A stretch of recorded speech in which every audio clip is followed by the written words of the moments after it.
fue interesante esa conversación porque pues, yo le dije también para mí era una oportunidad de meditar sobre eso, ¿no? ¿Qué significa para mí la fe, o la pérdida de la fe, o también el tema del colonialismo, ¿no? Sí, es algo que nos concierne mucho, ¿no? Y la imposición de una religión y de una cultura a otra cultura, y que el resultado de eso, que nosotros somos finalmente el resultado también de eso.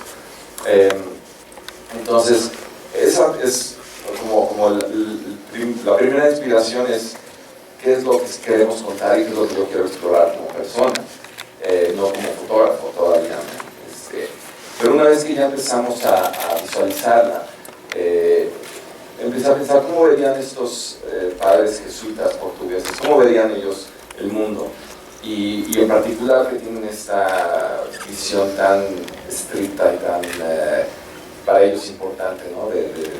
Como misioneros. Entonces pensé que nosotros pues tenemos obviamente televisión, cine, en fin, estas muchas influencias visuales. En esa época para ellos sería el arte religioso, el arte barroco en particular. Entonces me inspiré en imágenes de ese tipo, pintores barrocos, españoles, portugueses de esa época, Zurbarán, Velázquez, cosas de ese tipo, para la iluminación y también la composición. Pero después también pensé, bueno, también la cultura japonesa es importantísima y cómo ellos van pues mezclándose con Japón, ¿no? Van sí, convirtiéndose en parte de Japón también. Y entonces la película cambia un poco de imagen hacia una coloratura más dorada, que está inspirada en las, ¿cómo se llama esto? Como biombos japoneses de esa época, del siglo XVII, que eran mucha dorado, con hoja de oro. Entonces, pues bueno, esas fueron como las primeras inspiraciones. Hola, buenas tardes. Acá arriba hasta atrás, Jorge Arnau. ¿Cómo es trabajar con Scorsese? Desde tiempo atrás, cuando tuviste tu primer contacto con él, porque digo, siempre se habla como uno de los mayores directores que hay. ¿Qué tan complejo es para gente que tienes que integrarte con él, pero además también mostrar tu propia personalidad? ¿Qué tan difícil es Scorsese? Sí, lo primero para mí fue el día que lo conocí, que fue en su casa, en la sala de su casa. Y él es muy agradable, la verdad. O sea, sí, inmediatamente me hizo sentir cómodo, que creo que también fue tu experiencia, ¿no? Y yo, claro, iba algo intimidado, ¿no? Así como, a ver, cómo era. Por otro lado, sin nada que perder, ¿no? No le caigo bien, no pasa nada. Pero, inmediatamente me hizo sentir cómodo y hablando de todo, y no era así de que vamos a hacer esta película, ¿cómo te imaginas? Entonces fue una convivencia muy agradable y en general eso como que ha continuado en el trabajo. O sea, sí es muy obviamente riguroso en lo que busca y no se detiene hasta que encuentra la actuación que está buscando y el movimiento de cámara y vaya, todo, o sea, sí es como muy riguroso en ese sentido. Pero cuando está filmando está en su ambiente, entonces está como contento. Cuando llega en la mañana no tanto, al arrancar le cuesta un poquito, ¿no? Supongo a muchos directores de espacio es como los nervios de empezar o no sé, ¿no? Pero una vez que arranca, feliz, ya bromea, ya es como otra cosa. Pero yo disfruto mucho y, por ejemplo, cuando me comparte las ideas, hace en el guión, escribe plano por plano, hace como un enlistado de todos los planos, con algunos diagramas, algunos dibujos, y eso lo comparte conmigo un mes antes de empezar a rodar, quizá 2 meses, y eso se convierte como la Biblia. Eso es de lo que partimos para cómo hacer los planos.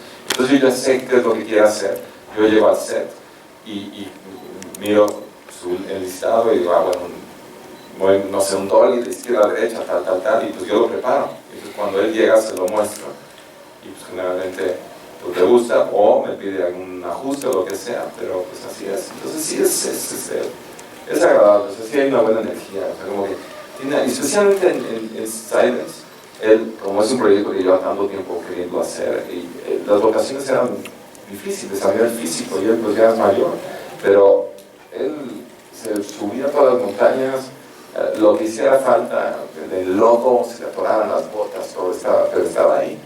Y eso era también muy inspirador, y pues, entonces todos nosotros, pues, si él lo hacía, nosotros había que hacerlo todavía mucho más cercano. Y en fin, fue muy emocionante. Buenas tardes, habla Octavio Pablo de Control Total. Me gustaría saber qué tanto permeó tu origen mexicano, siendo este un país religioso, a todo lo que tuviste que hacer a la cinematografía de esta película. Sí, es curioso porque uno, yo creo que no se da cuenta que tanto tu nacionalidad repercute, y tu cultura repercute en lo que haces como artista, pero creo que es innegable que ahí tiene que estar, ¿no? Ahí sale. Alguna vez Oliver Stone se reía de mí cuando se burlaba un poco, no me acuerdo, alguna escena que iluminé y me dice, ay, es demasiado católico. ¿No? Y bueno, nací en México, bueno, soy católico, pero sí, en mi infancia sí tuve un acercamiento fuerte a la religión católica, pero después lo fui perdiendo y fui cuestionando mucho acerca de la religión y sí, perdiendo la fe. Y entonces por eso para mí esta película fue como esa oportunidad de ver por qué significa realmente la fe. ¿Es la religión? ¿Es los dogmas religiosos? ¿O qué es la fe? ¿De qué se trata? Entonces para mí eso era algo importante y esta película me dio esa oportunidad y creo que para el espectador también lo hace.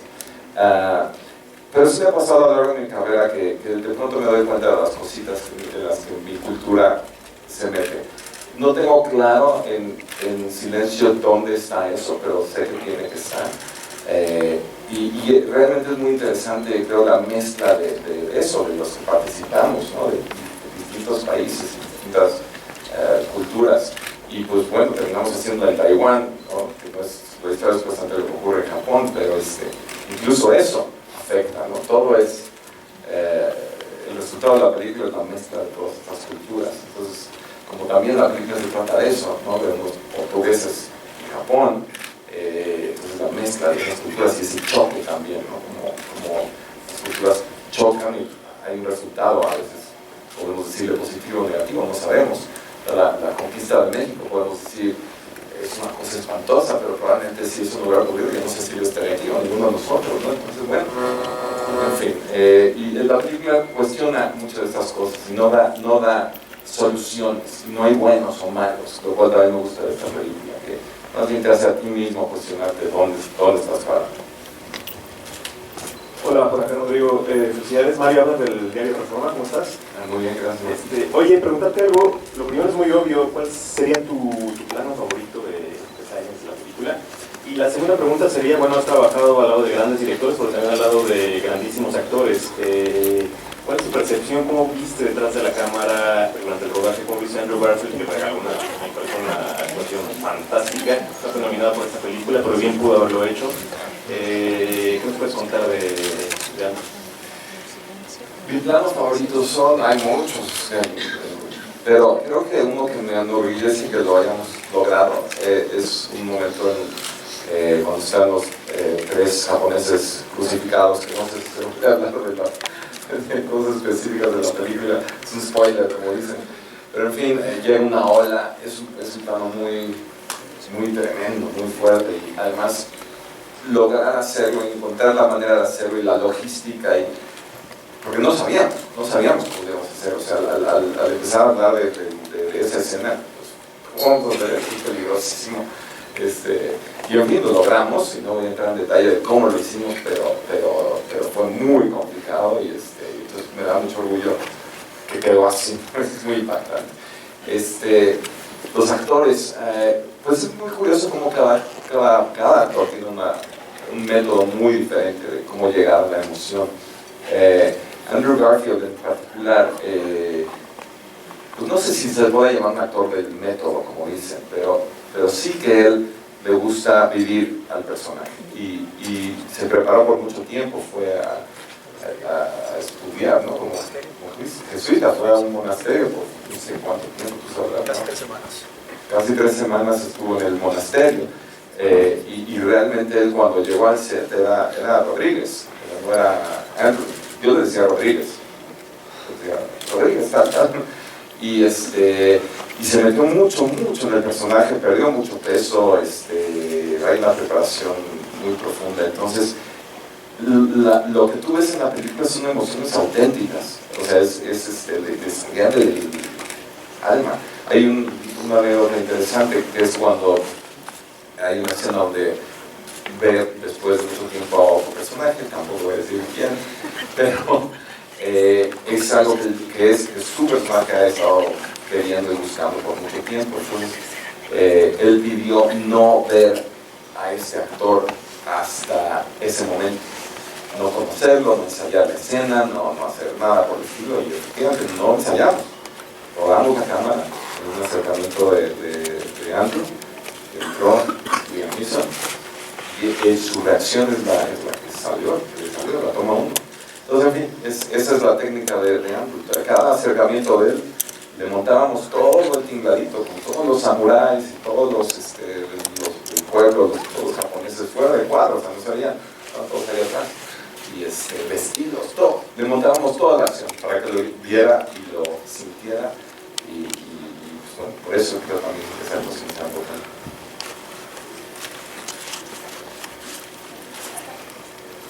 Hola, Eduardo de Irán. Quería saber que si todo fue filmado en locación o también había sets para el película. Sí, bueno, todo fue en locaciones en Taiwán, pero algunos interiores de las chozas, específicamente, donde están, muchas veces son con luz de vela, o cosas de ese tipo, las chozas en Japón, esas las filmamos en sets, se construyeron, se reprodujeron las chozas en unos foros en Taiwán, al igual que al principio en Macao,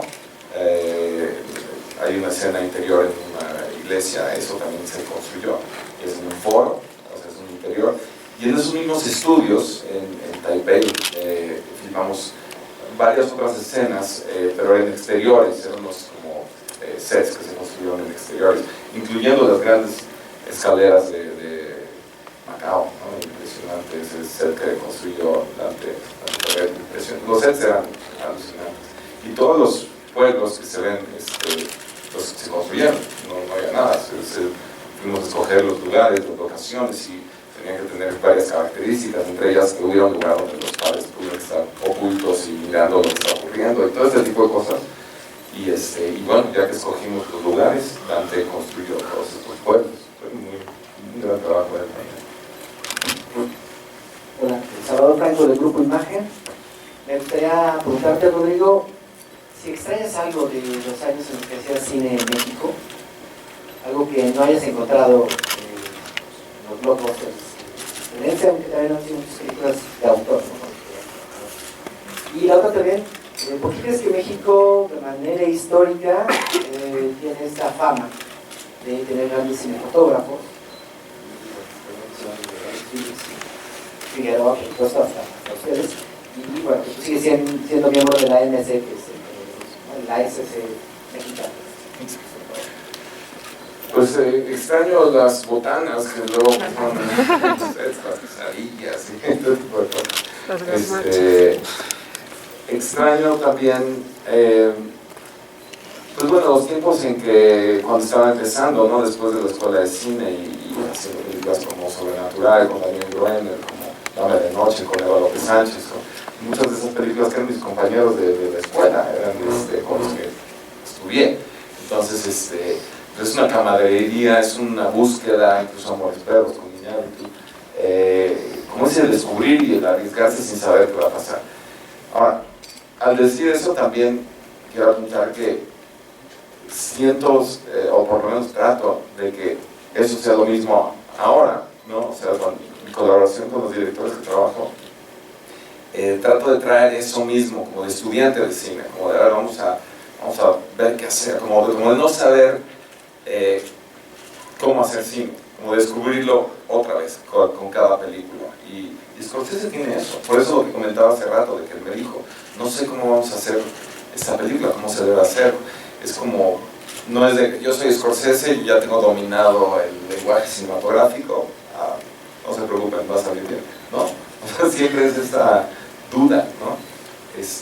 Ahora, lo que dices de los fotógrafos, pues no tengo la más remota idea, no sé a qué se deba. Yo solo puedo hablar de mi experiencia y para mí ha sido una inspiración los fotógrafos que antes que yo han estado haciendo cosas a un nivel como Gabriel Figueroa, ¿no? de entrada, o Ángel Godet después, más adelante pues, claro, Guillermo Navarro, en fin, o sea, ir viendo su trabajo me fue inspirando a decir así que sí se puede.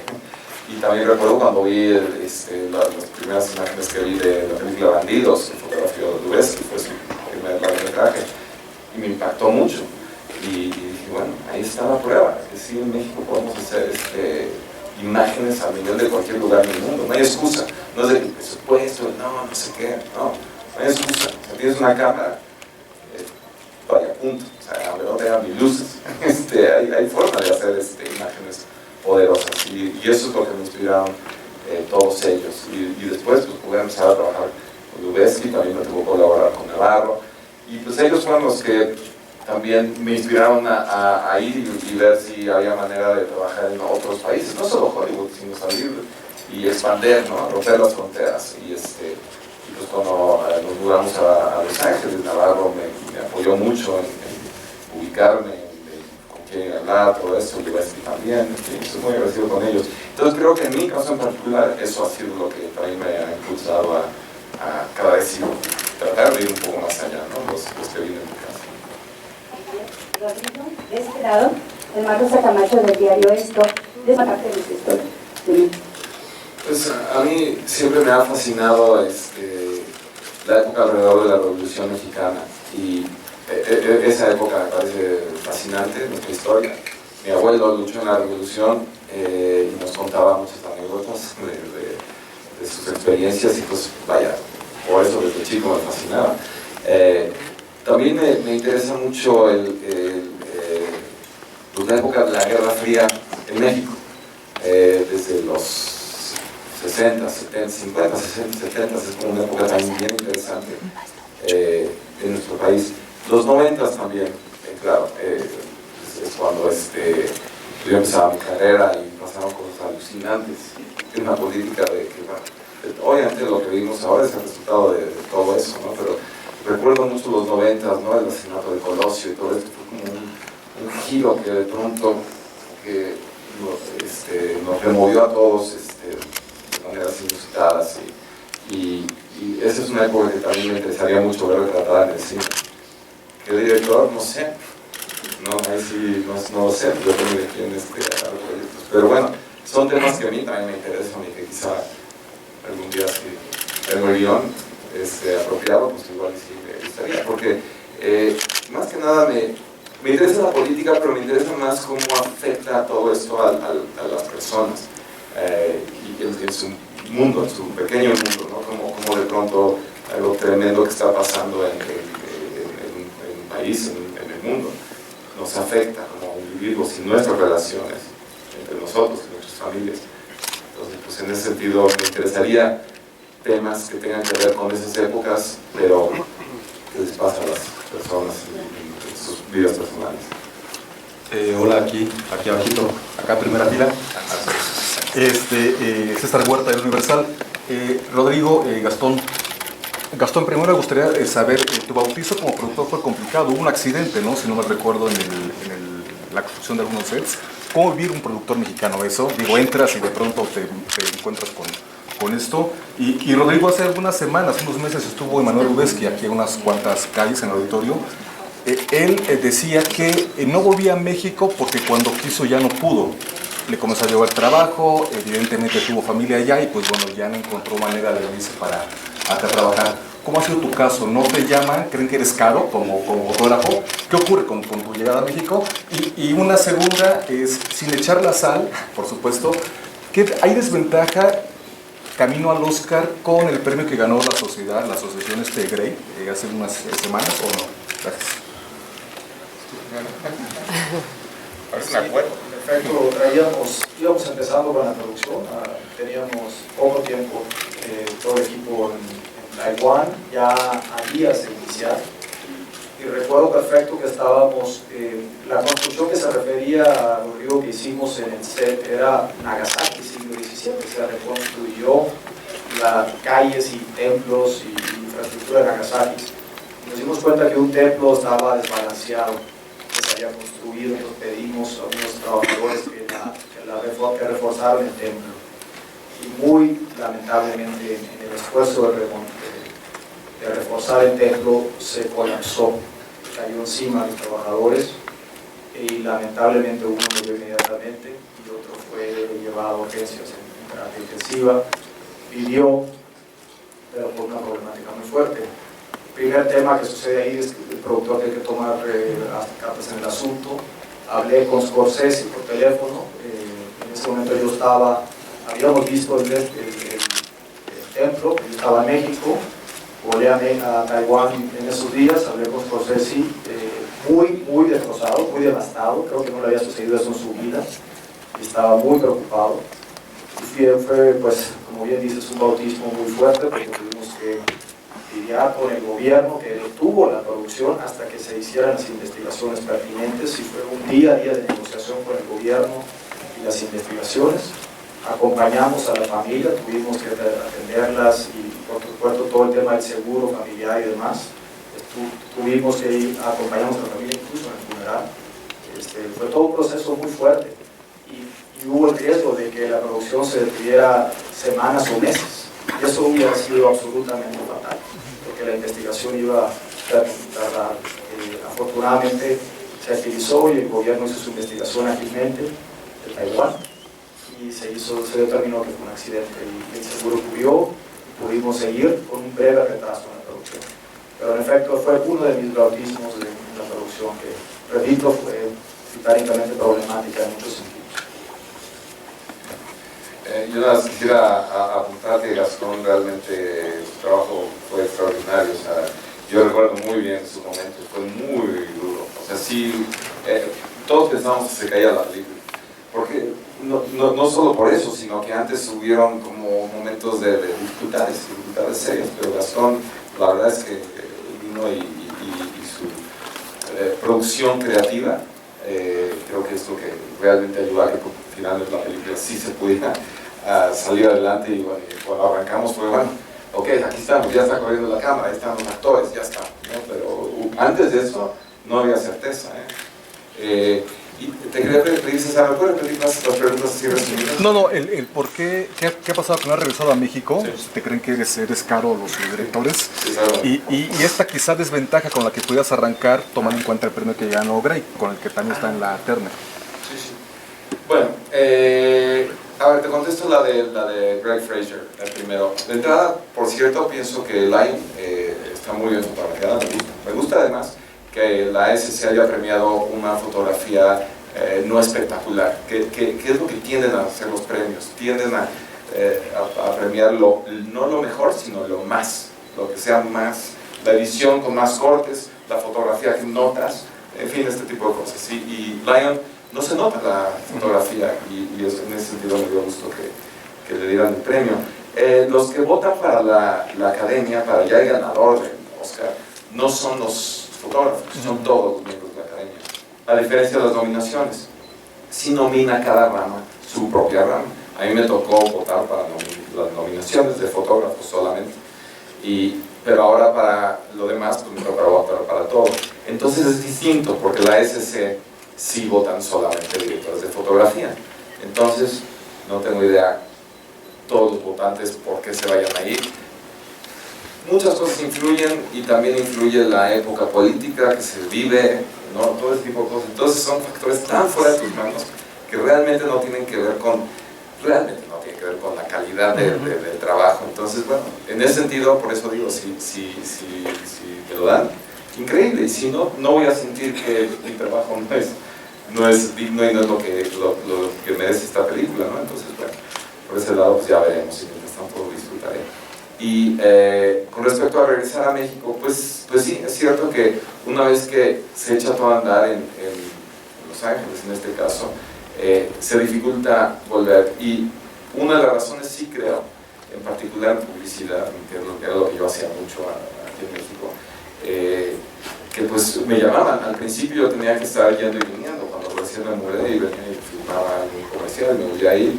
y después ya me dejaron de llamar porque además se dificultaba, ¿no? O sea, yo ya me empezaba a estar ocupado allá y pues yo ya muchas veces ya no puedo.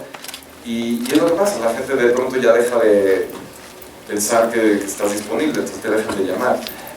Y no sé si sea por la percepción de que piensan que en Hollywood te pagan mucho, yo qué sé, lo cual no es así.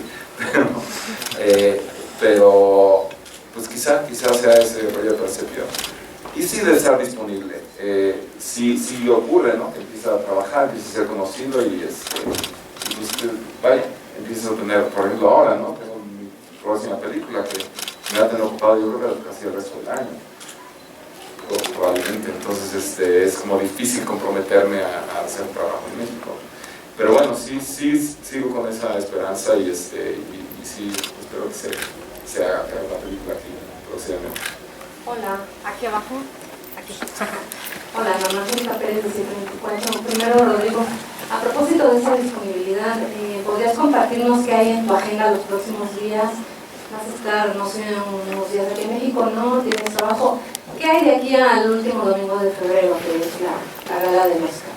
Y para el productor Gastón Pavlovich, afortunadamente se pudo hacer la película, estará en pantallas muy pronto aquí en México. ¿Podría compartirnos un poco acerca de cómo ha cambiado esa mancuerna o esa relación con Martin Scorsese de un inicio, cuando se dio la posibilidad de esta película que parecía un sueño lejano, a ahora que ya se concretó, ¿no? Por favor, gracias. Bueno, la agenda, pues deja estar con ella. Vivo muy confundido.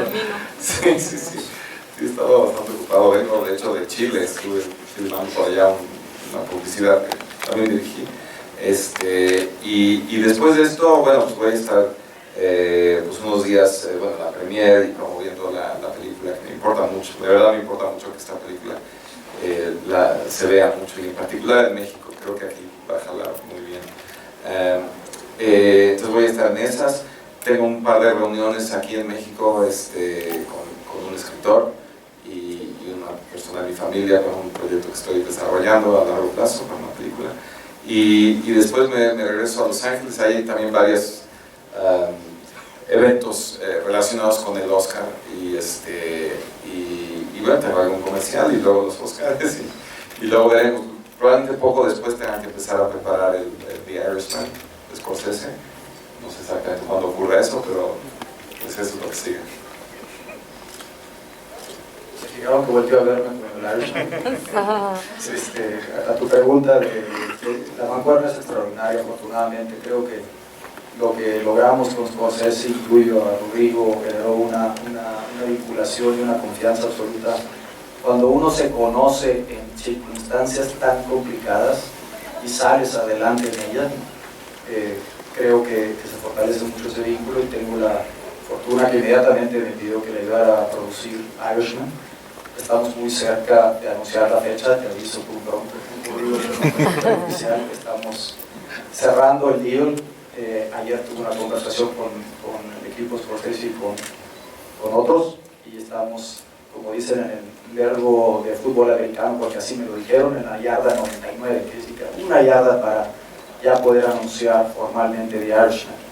Pero va adelante y si tiene razón Rodrigo, creo que le vamos a quitar el resto del año con esta producción. Estamos muy emocionados con ella, Robert De Niro, Al Pacino, y va a ser un extraordinario proyecto que en lo particular De Niro viene trabajando desde hace muchos años. El motor detrás de este proyecto es Robert De Niro, y cuando te lo compartes, como cuando Scorsese nos compartía Science, es uno de esos temas que le pega mucho el corazón y quiere sacarlo adelante. Afortunadamente traemos una discusión para un tercer proyecto.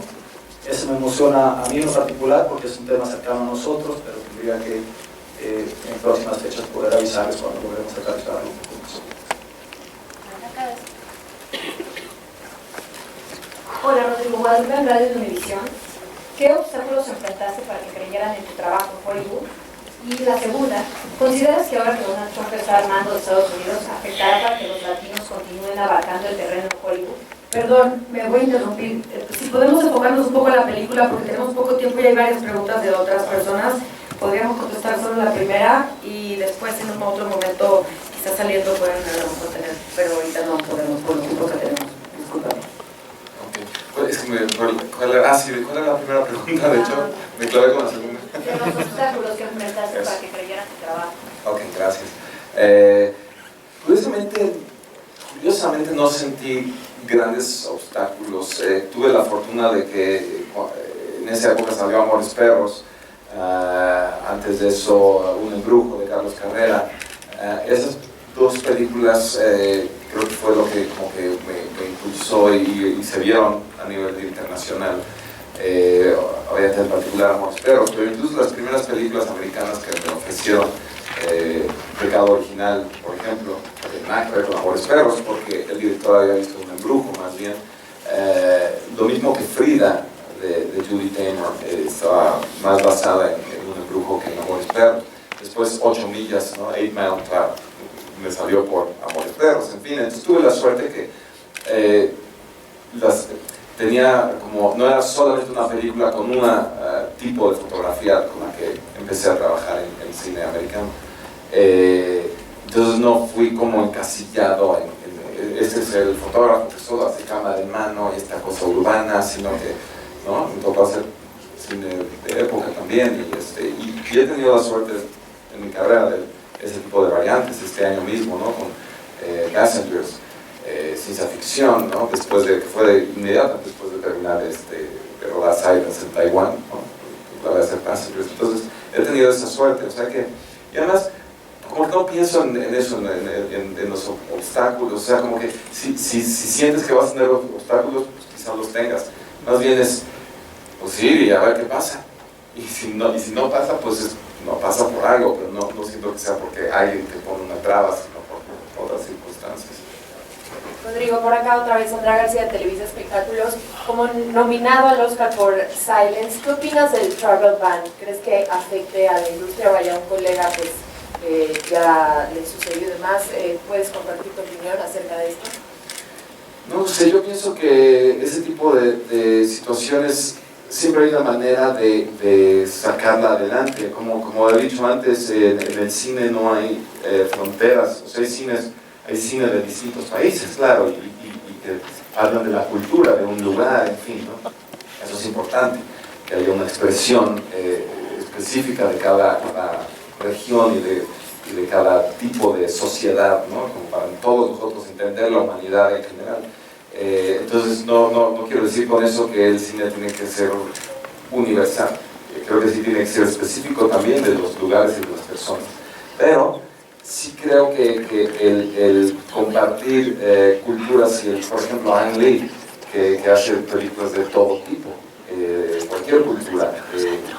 Imagínate que no se le permitiera a Ang hacer películas americanas o de temas ingleses, ¿no? Sense and Sensibility, cosas así. Entonces creo que el cine solito, o sea, el talento es algo que los productores buscan y entonces cuando un director como Ang Lee ve que él puede contar la historia del niño hindú en su barco y él quiere hacer y Ang Lee quiere hacer esa película, Life of Pi, va a haber quien ponga el dinero para que lo haga. Entonces creo que en ese sentido se trasciende la política, o sea, creo que lo que interesa es el talento y pues en ese sentido creo que pues ojalá y lo mismo repercuta en otras industrias también, pero por lo menos en el cine siento que sí esas barreras como que se disuelven y espero que eso continúe. Hola, ¿qué tal? Por acá a tu izquierda, Iván Castañeda de Milenio.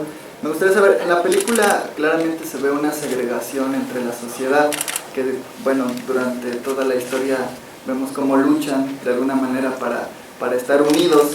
En tu participación en el Oscar, ¿tú sientes una responsabilidad como mexicano de decir algo? Prácticamente cualquier mexicano que va a Estados Unidos le preguntan su opinión pues acerca de lo que vivimos actualmente en el contexto político y social. Preguntas de la película, perdón. Sí, aunque tiene sentido, porque estamos hablando de la película, el tema también del colonialismo, ¿no? y de los portugueses y los japoneses y sus visiones muy específicas del mundo, ¿no?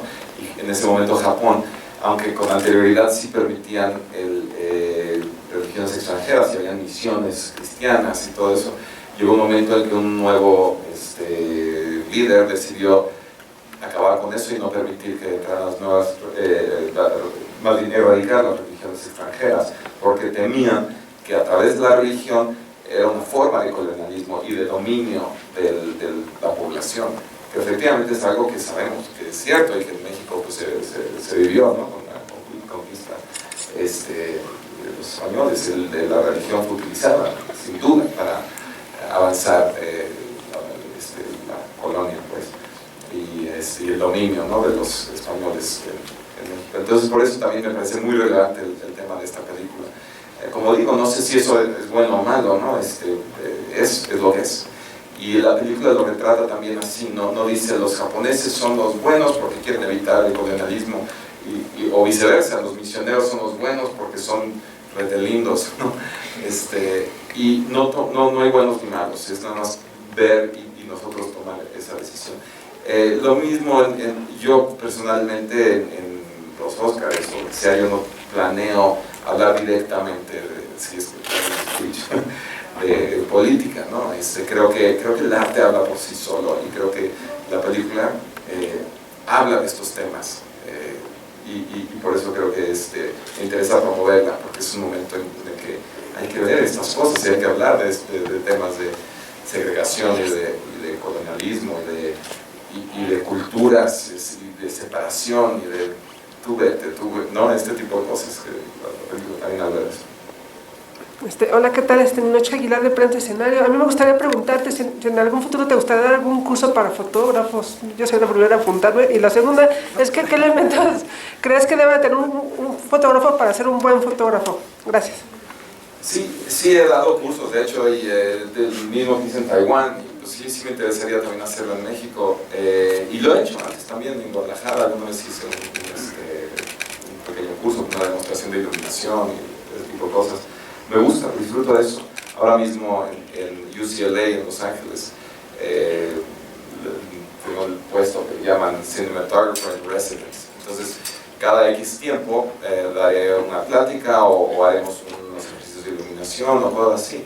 Pero claro, con mi agenda es un poco difícil manejarlo, pero lo han mantenido muy abierto. Entonces, sí quisiera hacer eso en México y especialmente si fuera a través del CCC, que me han invitado varias veces, pero nunca se ha logrado coordinar, pero bueno, seguiré intentando. ¿Qué hace un buen fotógrafo? Pues no lo sé, creo que lo más para mí importante de la fotografía es qué pones adentro de tu cuadro, esa es la composición, que eliminas, que no está en cuadro y que sí está en cuadro, y dónde lo pones en ese cuadro. Todo es sobre el punto de vista. Entonces tienes que ser como escuchar esa voz adentro de ti cuando estás encuadrando. ¿Qué te gusta, qué no te gusta, ¿no? ¿Qué te molesta? Y lo que te molesta, con permiso, fuera, ¿no? Y lo vas desarrollando, llamémosle, no sé si es gusto o qué es, pero es esa sensibilidad de escuchar esa vocecita que te dice, eso sí, eso no, eso más para acá, esto le falta, y entonces ir haciendo caso y hasta que llegues a una imagen que por lo menos no te moleste, ¿no? Gracias. ¿Alguna otra pregunta?